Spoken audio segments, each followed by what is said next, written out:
Suatu hari di pantai Bulbul Balige, pertemuan Kuta dan Putri sangat mengesankan.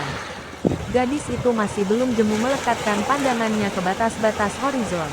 Langit, sedikit awan, ombak yang menepi dan beranjak, perahu-perahu cadir, biru.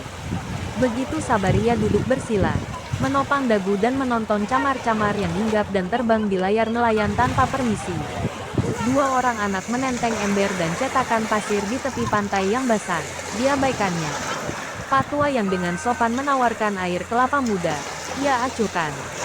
Perempuan itu begitu acuh dan tak menganggap penting segala yang terjadi di sekitarnya kala itu. Lumrahnya, orang yang mengalami gejala IU adalah mereka yang hidup di selasar rumah sakit, sementara orang terkasihnya terbaring di ruangan khusus. Mereka akan begitu gelisah menunggu sang dokter keluar dan mengabarkan kondisi orang itu. Begitu cemas sampai tak peduli ada petugas wanita yang kewalahan membereskan berkasnya yang berjatuhan. Waktu yang begitu mencekamnya, pun dengan putri itu. Bukan karena orang terdekatnya tengah dihinggapi musibah mengancam nyawa, tapi ada yang ditunggunya di batas horizon itu.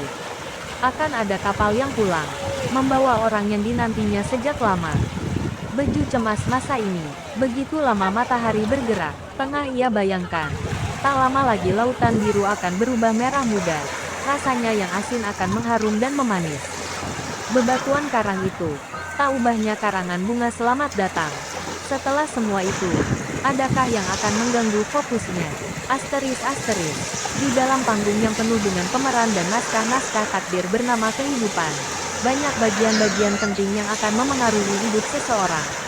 Entah itu soal arah hidup, tempat bersandar kala lelah, atau sekedar kawan untuk menikmati waktu, atau bahkan seseorang itu sudah menjadi kehidupan itu sendiri. Bagi Senja, putra adalah seseorang itu. Jika bukan karena ia dilahirkan dari seorang ibu atau dibesarkan dengan nafkah seorang ayah, sudah barang tentu lelaki itu orang nomor satu dalam hidupnya.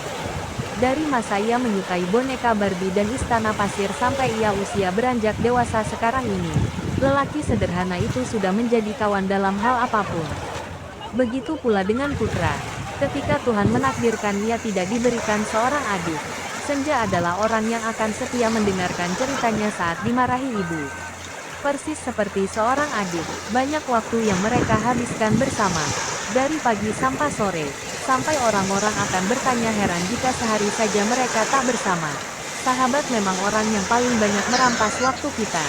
Dan itu menyenangkan. Seperti semut dan gula, begitu kata Senja. Saat mereka berbincang tentang arti sahabat. Seperti laut dan perahu, Putra menambahkan.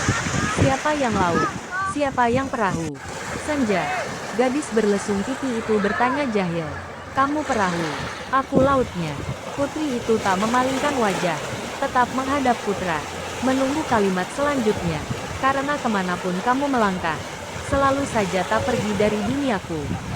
Dan lautnya, aku akan terus memberikan jalan terbaik saat kamu melangkah.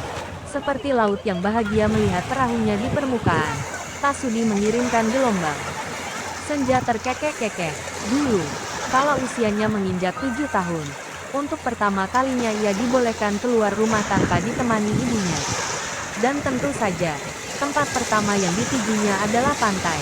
Begitu kagum ia melihat genangan air maha luas itu, tak berujung, mulutnya menganga, ombak yang berdebur keras begitu mempesonanya. Sementara itu, sepelempar batu dari kakinya berpijak. Seorang anak lelaki bertelanjang dada, yang badannya penuh pasir, tengah asyik meremah-remah pasir-pasir itu dengan tangan mungilnya. Putri yang penuh dengan rasa penasaran itu mengamati lama. Dilihatnya putra itu menggali, mencetak, hingga menghancurkannya lagi. Lantas mengulangi hal yang sama berkali-kali.